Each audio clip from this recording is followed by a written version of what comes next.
दोस्तों, 5 राज्यों के विधानसभा चुनाव का अब एग्जिट पोल आ रहा है और उनके जो है हालात खराब हैं। उनके 4 राज्यों में तो दिख रहा है कि कहानी साफ हो गई है, कांग्रेस आ रही है।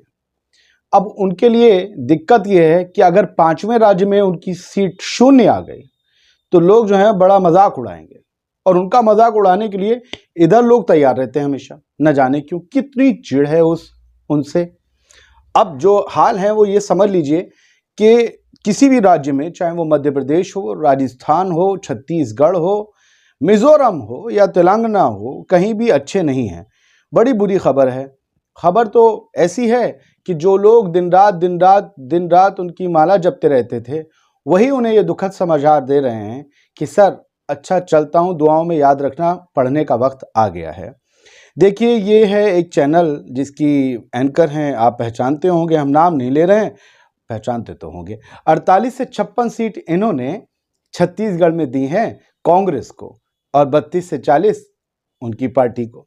तो यहाँ कांग्रेस क्लियर मैंडेट हासिल कर रही है क्योंकि महज इस राज्य में, छत्तीसगढ़ में 90 सीटें हैं। उनके लिए परेशानी का सबब यही है। अब 80 से 100 सीटें उनकी पार्टी को मिल रही हैं राजस्थान में और 86 से 106 मिल रही हैं कांग्रेस को। अब यहाँ पर हैं 200 सीटें, 199 पर ही वोटिंग हुई, लिहाजा 101 सीटें जिसके पास होगी वो सरकार बना लेगी पार्टी। अब 86 से 106 सीटें में 101 तो बीच में आता है ना, आप समझ रहे हैं। आसपास जब भी आंकड़े दिखाएं तो समझ लीजिए उनकी पार्टी ज्यादा मुश्किल में है। नतीजे आने वाले दिन तक के लिए ये बहलाने का एक इंतजाम होता है कि आसपास दिखाते रहो, लड़ता हुआ दिखाते रहो, हारता हुआ मत दिखाओ। 80 से 100 उनके पास, 86 से 106 उसके पास जो पैदल चला। खैर जो भी है, यहाँ आइए एक और चैनल आ गया। उसी चैनल का ये दूसरी विंडो है। इन्होंने भी छत्तीसगढ़ में 36 से 46 उनकी पार्टी को दिखाई, 40 से 50 उस बंदे की पार्टी को दिखाई जिसका पूरे देश में कुछ कुड़मगज मजाक उड़ाते रहे। खैर छोड़िए, कोई बात नहीं है। अब उन्हें भी सत्ता संभालनी है अगर, तो सही से चलना होगा, वरना कल हम उनके लिए भी न्यूज़ पढ़ रहे होंगे। सगे तो हैं नहीं, ना वो किसी के, ना हम किसी के। मध्य प्रदेश की बात करिए तो 230 विधानसभा सीटें इस जगह आती हैं। मामा शिवराज सिंह चौहान के अलावा कई मुख्यमंत्री पद के चेहरे यहाँ दिख रहे थे। यहाँ उन साहब की पार्टी 100 से 123 सीटें हासिल करती हुई दिख रही है। 100 से 125 सीटें कांग्रेस को जाती दिख रही हैं। मध्य प्रदेश में 2 सीटों पर अब भी आगे है अगर कांग्रेस बीजेपी से। तो यहाँ फिर से वही समझाऊंगा, जब भी फाइट आसपास होती हुई नजर आए तो समझ लीजिए कांग्रेस मजबूत है।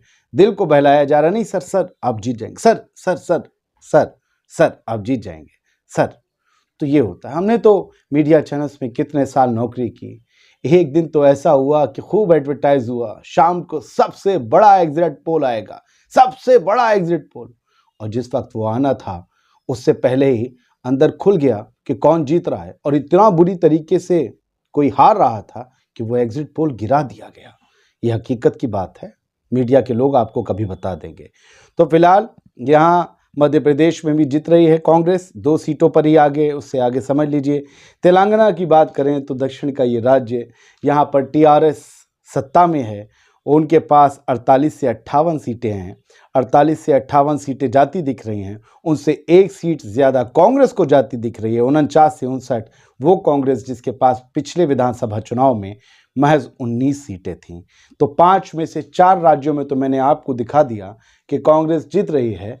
और उसके अलावा अगर आप मेघालय जाएंगे, मिजोरम जाएंगे, माफ़ कीजिएगा, तो एमएनएफ मिजो नेशनल फ्रंट की यहाँ सत्ता है। जोरामथंगा मुख्यमंत्री हैं। 14 से 18 सीटें उन्हें मिलती हुई दिख रही हैं एमएनएफ को।